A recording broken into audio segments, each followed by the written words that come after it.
nangyari sa'yo? Gusto mo pa check up na kita? Kahapon pa masama ang pakiramdam mo ah.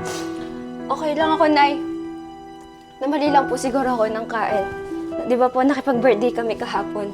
Pero maputla na yung itsura mo. Kahapon pa yan. Hindi na maganda yan, Mika. Delikado yan. Kulit naman ni Nanay eh. Sabi na ayos lang ako. Anong okay? Delikado yan, Mika. Papa-check up na kita. Malapit lang ang clinic dito. Sinabing ayoko, Nay eh. Ayoko magpa-check up, Nay. Ayoko. Oh, ba't umiiyak ka? Check up lang yun, Mika. Tumingin ka nga sa akin. Buntis ka? Buntis ka, no? Mika, ano tong ginawa mo? Napakabata mo pa para magkaanak. Akala ko ba nag-aaral ka ng mabuti? Sorry po, Nay. Hindi ko naman po sinasadya. Hindi sinasadya. Mika, ano yun? Nadapa ka na lang, tapos nabuntis ka, nadapa ka dun sa lalaki, gano'n na lang ba yun? Mika, ang daming proseso ng pagbubuntis.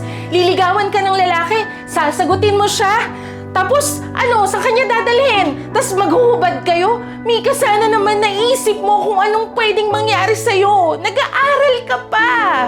Hindi kita pinalaking tanga. Araw-araw kitang sinasabihan, Mika, na huwag ka munang magpaligaw. Pinangangaralan kita.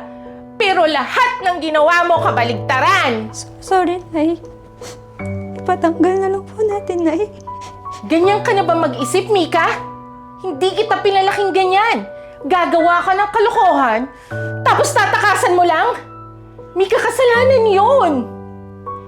Nagagalit ako sa'yo dahil irresponsable ka, pero hindi ibig sabihin, kailangan takasan mo yung ginawa mo. Mika, hindi ibig sabihin, hindi kita susuportahan. Papalakihin natin ng maayos ang batang yan.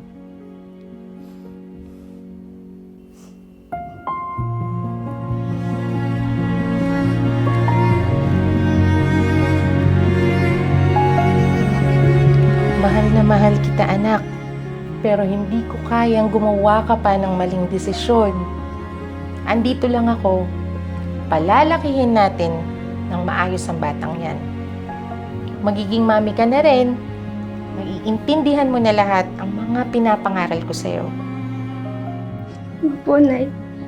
Salamat po.